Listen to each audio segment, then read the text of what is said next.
किसानों को मूंग की फसल की है चिंता। जी हां, इधर कोरोना संकट काल में जहां एक और सबको अपने अपने स्वास्थ्य की चिंता बनी हुई है, तो वहीं अन्नदाता किसान अपने खेत में तीसरी फसल के रूप में मूंग की फसल को संभालने की चिंता में मस्त है। जी हां, कोरोना के कहर से दूर अपने खेत में ताजी हवा लेकर मूंग की खेती में हजारों किसान जुटे हुए हैं। वहीं हजारों किसान मंडी तथा अन्य खरीदी केंद्रों पर अपनी गेहूं की फसल बेचने की जुगाड़ भी कर रहे हैं। वहीं मार्च अप्रैल में कोरोना संकट को देखते हुए किसानों ने मूंग की अल्प समय की खेती को अपना लिया है।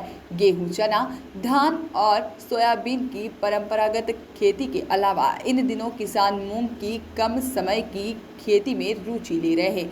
यह फसल 2 महीने में बोनी से लेकर कटाई तक पूरी हो जाती है। इधर मूंग की फसल को लेकर इंदौर कृषि महाविद्यालय के प्रोफेसर डॉक्टर HL कपाड़िया ने हाल ही में फसलों की विस्तृत चर्चा की और उन्होंने कहा है कि इस समय अधिकांश किसान सब्जियों और मूंग की फसल पर ध्यान देते हैं। इसके लिए सबसे ज्यादा ध्यान रखने की आवश्यकता है। इस समय मूंग की फसलों में हल्के मच्छर दिखने लगते हैं। इस समय कीटनाशक का छिड़काव करने की सलाह दी जा रही है। वहीं लगातार सिंचाई भी करने का कहा जा रहा है, जिससे फसलों की अच्छी ग्रोथ हो सके। वहीं इन दिनों रबी की फसल भी खेतों से बाहर आ चुकी है, जहां पर इसके स्टोर करने का समय इसके लिए इस समय जिस तरह की कड़क धूप पड़ रही है, फसलों के लिए बेहतर साबित होगी।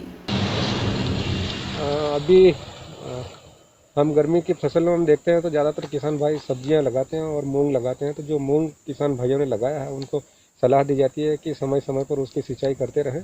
अगर आपने समय समय पर सिंचाई नहीं करी तो उसकी जो फली और फूल आने का अभी समय चल रहा है तो फूल गिरने की संभावना रहेगी। इसलिए जिन्होंने जायद की फसल में मूंग लगाया है उन किसान भाइयों को सलाह दी जाती है कि समय समय पर सिंचाई करें और हल्का मच्छर अगर दिखे तो किसी भी प्रकार का कोई कीटनाशक लेके शाम को या सुबह उसका स्प्रे करें। और दूसरी बात यह बहुत महत्वपूर्ण है कि जिन किसान भाइयों ने रबी की फसल काट के खलिहान से घर तक पहुंच गई है, उन किसानों को अगर भंडारण करना है तो उस अनाज को अच्छी तरह से धूप में सुखा लें और इतना सुखाए उसमें कि जो उसकी दाने की नमी है वो 10 से 15% रह जाए। उसके बाद साफ और स्वच्छ जगह में अनाज को भंडारित करें। सर आपका डॉक्टर HL कपाड़िया, ग्रामीण कृषि मौसम सेवा केंद्र, कृषि महाविद्यालय। गौरतलब है कि जिस प्रकार की फसल अभी बढ़ाव पर है, उससे लगता है कि इस बार मूंग की पैदावार पिछले वर्षों की तुलना से ज्यादा होगी। Bureau report, voice of rights.